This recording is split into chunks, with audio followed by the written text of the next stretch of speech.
And that's kind of the approach that I've taken now that I have clarity around what happened in my past. Right. Created the person and the, emotional intelligence that I have today. Alrighty, it is time to stop hitting snooze and awaken to a life worth being, the fun and inspiring podcast that dives deep into what makes life truly fulfilling. I'm your host, Sue Willoughby, a self-proclaimed badass transformational life coach for women over 40. Join me as I explore the extraordinary journeys of ordinary people who've transformed their lives from the inside out. Tune in weekly to uncover the secrets to smashing through your perceived limits and creating a life that's not just well lived, but totally worth being. I'm your host, Sue Willoughby, and I am so excited to be here today. Today is my very, very, very first episode of A Life Worth Being, and I've got some very special co-hosts in here today. The reason I chose to launch my podcast on June 25th is because it's my mom's birthday. Now, if she were still here, she would be 92 years old. And we had a rather complicated and intense relationship, but I wanted to dedicate my very first episode of my podcast to her. So, Mom, if you're listening, happy birthday and thank you for everything. All right, I want to get into it right now. I've got Britney and Ed Holmes here. They are not just friends, they're neighbors. They live in my sweet little town of Enumclaw, Washington. And the best town. And they were introduced to me through a mutual friend, Anne, and she said, "You know what? My friends my friends Ed and Brittany live in Enumclaw. I think you guys had hit it off," and we totally did. So We did. they're now my creative partners. Like I said, they're my neighbors and my good friends. So Ed and Brittany, welcome to A Life Worth Being, and thank you so much for being here for my very first episode. Yeah, thanks for having us. We're excited to do this with you today. Yay! Okay, so we ready to get into it? Yeah, let's get into it. Okay, so Sue, we know from obviously past conversations with you, your mom meant a lot to you. And like you said, there was a complicated relationship there. Yeah. Can you tell us just a little bit about your mom and her influence on your life? Yeah, thanks, Brittany. That she was a very interesting person. She was very talented. She was a funny lady. She liked to tell jokes and make people laugh. That's probably where I got my sense of humor from. Although she used to tell some really weird, off-color kind of dad jokes, right? But she also had an amazing singing voice. She performed "You'll Never Walk Alone" at my cousin's wedding, and it was just stunning. But the thing is, she had such low self-esteem. She lost both of her parents at a relatively young age. Her dad when she was 12, and her mom after a battle with diabetes and I think some other things at 18. So she went to live in a situation that was, it turned out wasn't exactly the best situation for her. So she had a lot of deep-seated trauma and emotions that she never dealt with, except through drinking. So that was a little challenging by the time that I came along. So, Yeah. How do you think her humor, singing voice, like you mentioned that it probably had an impact on your humor, right? Like, how did seeing her show up that way in life impact you? Well, she was really big on show tunes from the singing aspect. So we had a piano in our living room, and she was constantly trying to get me to perform. It was just not my forte. I'll tell you that right now. But she also had this amazing ability to talk to people. She would just go up and talk to everyone, which I found absolutely mortifying. And I was just so embarrassed that she would talk to everyone. But it really, it was a gift. And I think I also kind of grew into that myself, even though I tend to be a little bit introverted, which most people would not suspect of me. But it was funny when she was younger, she was on an airplane. She was in the Naval Reserves, and this was way before I came along. And she was on an airplane, and that was back when it was fancy. You're all dressed up and you can like smoke and do crazy things in airplanes. And she was sitting next to this guy, and she looked over and he had this huge book on his lap. And she's like, oh, great. I'm sitting next to a bookworm. This is going to be a fun flight. So I'm pretty sure she probably ordered a martini or two. Anyway, she got talking to this guy, and he was headed to New York as well to cast for his new show. And the show was Requiem for a Heavyweight. And the guy that she was sitting next to was Rod Serling. Wow. So funny. So they made some bet about what nationality the stewardess was, and my mom lost, so she had to buy him a drink at Sardi's. So that was back in the day. I think that was like 1954 or something. So like I said, she met some amazing people just by talking to everyone. Wow. So that's the extroverted side of her. Mm-hmm. But you also mentioned that she coped a lot with drinking. So What she coped with it, she just did. Yeah. Yeah, she just drank a lot. Yeah. So she numbed with it. Right. Yeah. Exactly. So what was your relationship to that? Not good. Growing up with an alcoholic parent is challenging. I grew up really fast.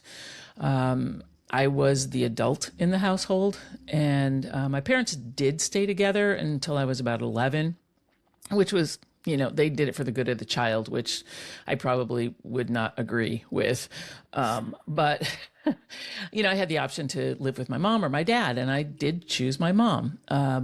But it was challenging. So because I never knew what I was going to get, it was just, so I was always on guard, I guess. And that also shaped me in my, not quite trusting people and being, putting up these walls around myself, later in life. And also then the other thing I inherited from her, if it's possible, was the drinking gene. So that was really awesome. And I drank more, I think, for the ability to fit in, or think that you're fitting in. And so that was another challenge. Yeah. With how you saw her cope or not cope through drinking and how that affected in your life, how did kind of experiencing this vivacious, connected part with her that you were describing of how she was always talking to other people and meeting really unique people, like as a kid, how did you kind of navigate both of those, what's the word? Like two very different parts of her. Jekyll and yes. Hyde. Yeah.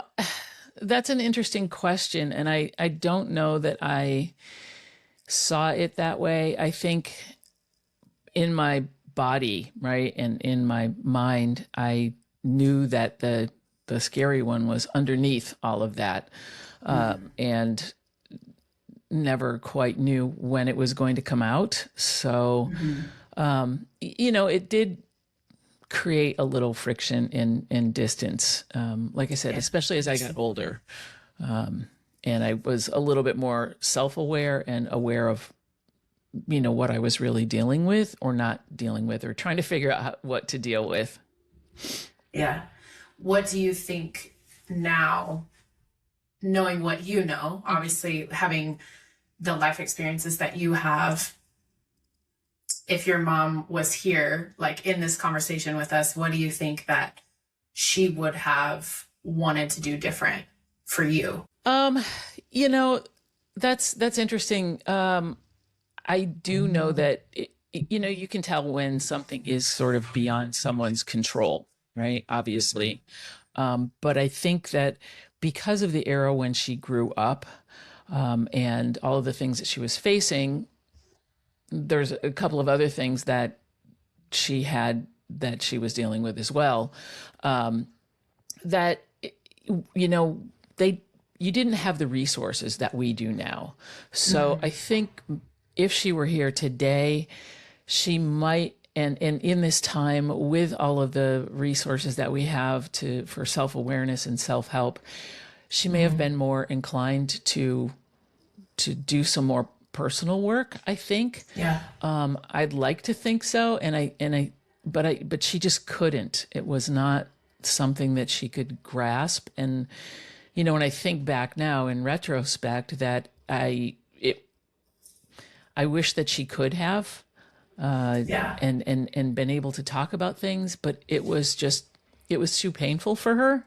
So that, you know, that, I think maybe that's what she might do differently. I would like to think so. Yeah. Do you feel like that's had a pretty significant influence on your career now as a transformational life coach? Absolutely. Like from what you saw her go through? Yeah, absolutely. And I wish I had a coach or some sort of adult supervision and support when I was a kid, right? Yeah. Because I was kind of out there. It was me, myself, and we were team figure this shit out.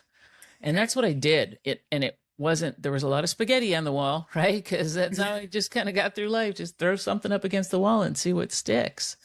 You know, so it wasn't, I did not take the straightest, smoothest path to where I am today, but it was still a journey, and I did learn so much about myself. And I feel like that gave me the ability to get beyond and not be in that same situation.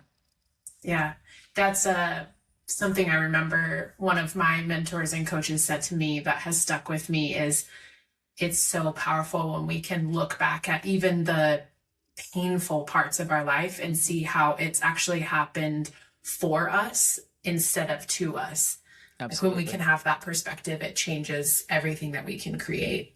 Yeah, absolutely. And I think that, you know, people measure growth by, or they measure where they are by where they want to be rather than where they've come from. And if you even look back, you know, a year, 2 years, 5 years and say, oh my God, I'm in such a different place than I was back then, rather than thinking like, oh, I need to be out there at that next level, at that next place, and beat yourself up because you're not there. It's like, but look where you are now. Right. So your journey with your sexuality was also influenced by your mom, right? So Maybe. in the sense of like her relationship to that and her openness had an impact on you, right? So Sort of. tie those together. question together. Yes, it's funny. Thank you for asking, Ed. Yeah, the other thing that she was wrestling with was, you know, being something that she wasn't, right? You know, she married my dad to get out of the house and to, you know, get away from a situation. But she wasn't happy because in her heart of hearts, she was gay, you know, she was a lesbian. And back then, like I said, you know, she was born in 1932 and it was 50s, 60s, 70s, you know, it was very different back then. So whether I was influenced like that, I don't know that external influence is a thing when it comes to sexuality. I think you're either born one way or another. But yeah, so it was funny. When I was 17, I still remember I was cutting her hair. Yeah, I'm a beauty school dropout too, but I hadn't even gone to beauty school at that point. So I had 18 lives. Right. So I remember telling her, I was like, you know, I got up the courage and I was like, Mom, you know, here's the deal. I'm gay and at that time, I think I finally had met someone, or I was at least exploring, right? And, you know, when I was 17 back then, we were like, it was in the 70s, you know, you put an ad in the personal section of the weird, you know, local newspaper or something. And awkward. There was no swiping. Right. Yeah. There was no swiping back then. So I told her, and you know, it was no big deal to her, clearly. And so she was like, "Yeah, this is my opportunity. I can unload this on my daughter now. Thank you." And so she told me, she's like, "Well, my friend Jackie, we're not just friends." And I'm like, "Duh, hello, we've been vacationing with Jackie and her 3 kids for the past 5 years. We have sleepovers at their house. I'm like, really? So I think she felt better about that, but still in her life and in her mind, she was always still closeted, you know. I think she wanted to not be seen that way, which was interesting. But, you know, and a lot of kids, I think, would think that it was cool because if their parent was gay as well, you know, take a lot of the pressure off. And I guess in that regard, it was, you know, I wasn't disowned. I wasn't kicked out of the house. I wasn't, you know, abused or anything else for my choices. But when I worked in gay bars, which I did, and I would just hang out, guess who would show up? Mom. Your mom. Hi. Yeah, that was fun. My friends all thought she was really cool, and you know, but it's like your mother. Would you like your mom to come and hang out with you? I mean, well, I don't know, maybe you have a different relationship with your mom. I mean, come on, you know, it's bad enough you're trying to, you know, be cool. It was not cool. What's not cool? Put a damper on the cool. Cool, Mom. So obviously a lot of this conversation is about how your relationship with your mom is complicated, right? There was so much good and there was also a lot of struggle. Yeah. Despite the struggles that you saw your mom go through, one thing that you said is that she always told you that you were brilliant and that she was proud of you. How did those affirmations from her really allow you to kind of step into the fullness of who you are? Yeah. It took a long time and a lot of little tiny stepping. But I think that those words always resonated deep inside me. You know, when I told her I was going to quit high school for the first time, because I quit it twice. That's impressive. Yeah. If you don't do it right the first time, do it again. So when I told her that I was quitting high school, she's like, yeah. Like kind of nothing fazed her, I suppose. And she's like, okay, you know, I'm here for you. She said, I love you. I support you. I know you're kind of too smart for school, so I am not surprised at all. But you know, and she would tell me this every time I would screw up or do something that was, you know, not the norm. She would always tell me that she was proud of me, that I was brilliant, and that she loved me no matter what. So despite, you know, everything that she was going through, I knew in her heart of hearts, you know, and the other thing that she would always tell me is like, you're the best thing that I ever did in my life.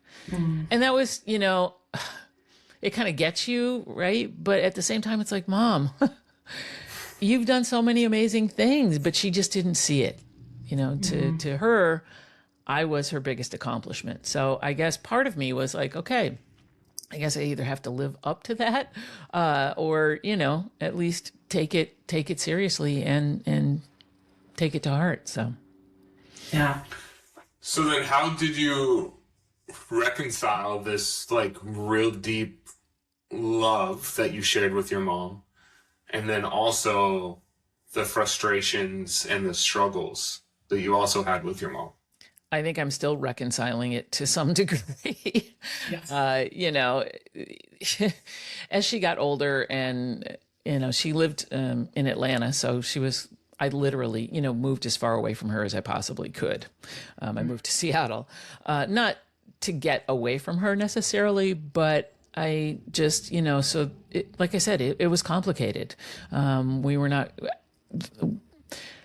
at one point I stopped talking to her for like 2 years because of her drinking. And not that I was drinking any less, but I couldn't tolerate her drinking anymore. So kind of a weird, you know, like how can I judge her when, Yeah. you know, but it's interesting when the mirror of the person closest to us is too much for us to see consistently because of what maybe our own choices or things that we're frustrated by. Yeah. Yeah. So I was just like, no, I stopped talking to her for like 2 years. During that 2-year time, she did not do any personal work because I just, like I said, she didn't know how, she couldn't figure it out, but she did stop drinking. which kind of created a different weird dynamic. Now here she wasn't drinking, but she still had that personality. And I think, a lot of people that do that and don't do the work to support it still have all the demons. So she still had those, but she wasn't drinking. So in some ways it was weirder a little bit, because now I'm like walking on eggshells and she's walking on eggshells around me. And I think it even was more of a strain, if that's possible. I did have to, I think, for my own self-preservation and my own self-exploration, keep her at bay and keep her at distance. We were talking about regrets the other day, Brittany, and I think, I think I could have tried a little bit harder to connect with her, but there was part of me that just couldn't. I had to just keep that distance, even though she wasn't drinking. So I think it was hard on her, for sure. But, you realize that somebody else's stuff is not your stuff. You have your own whatever. So that's her journey. And that was her, that was not my journey. So I had to take my own journey, which, got me to where I am today. Yeah, absolutely. Follow-up question. What was that like, beginning to identify where your mom ended and you started? Yeah. Ooh, that's a good one. It was good. Like I said, I needed that distance to know that, yeah, okay, maybe I have my own issues, but they're my issues. I'm not blaming her. I'm not, shaming her. I'm not doing anything else.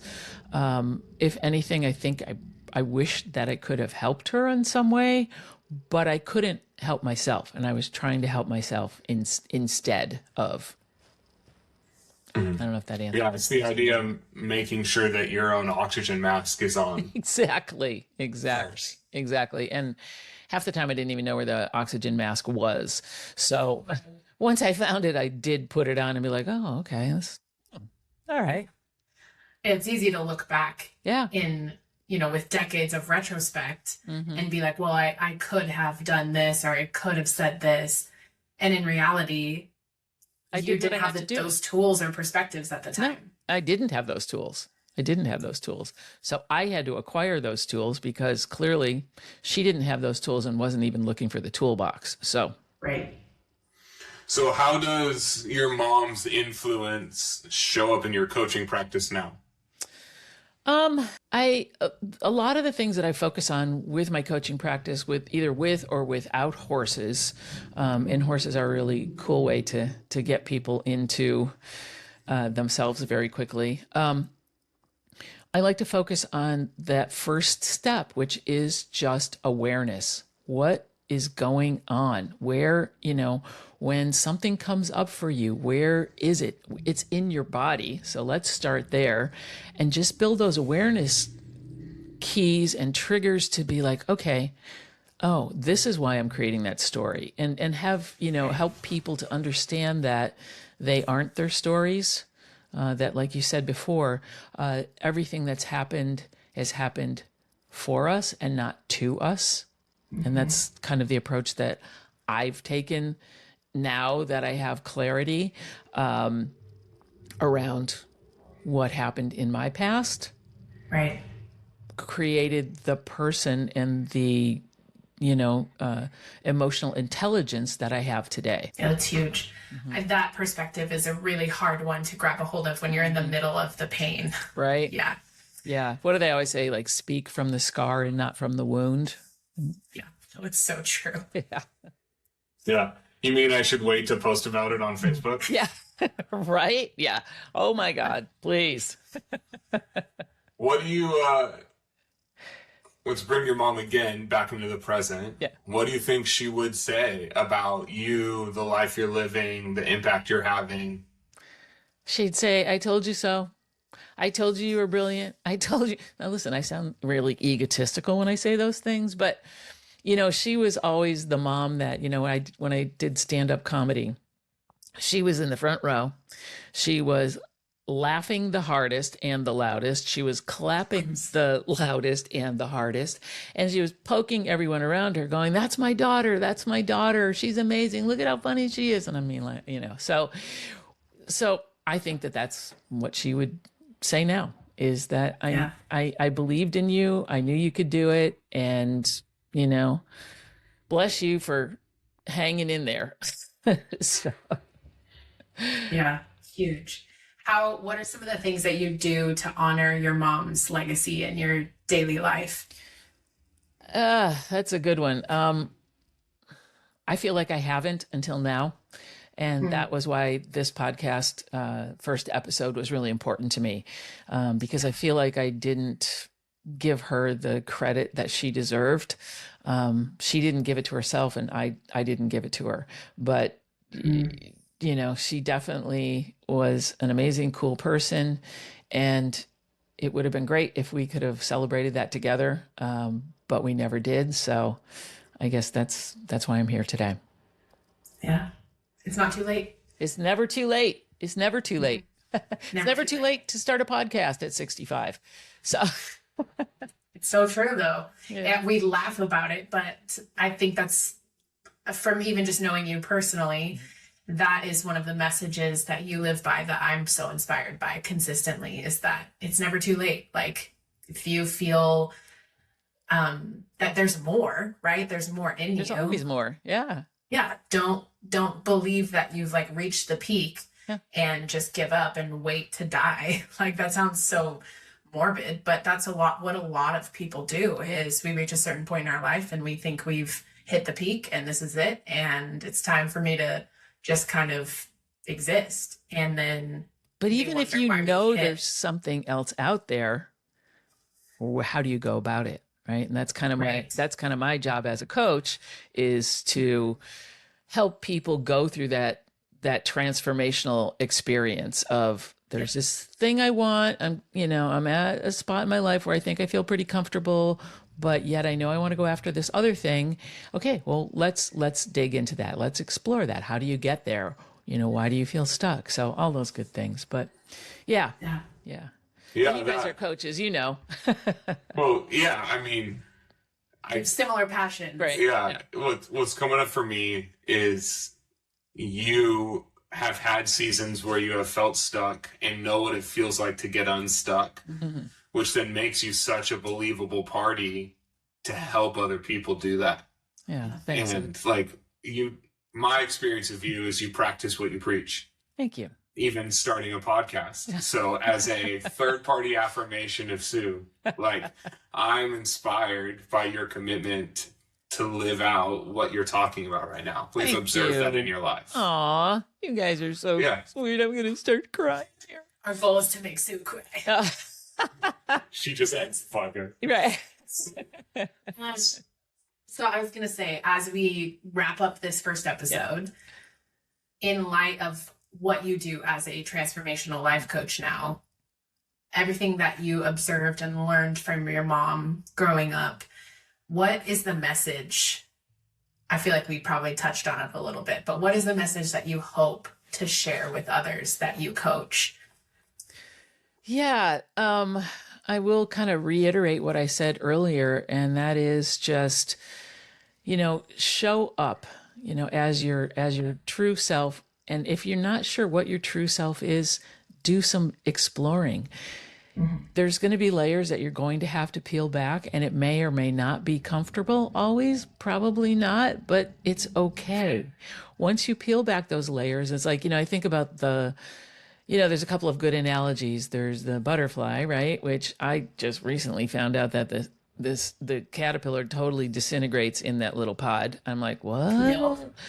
Oh my God. Turns to goo. Right. Turns to goo. And so I think, if you're okay turning to goo, embrace your vulnerability, embrace that discomfort that you're going to feel, because when you come out on the other side, it's going to be amazing.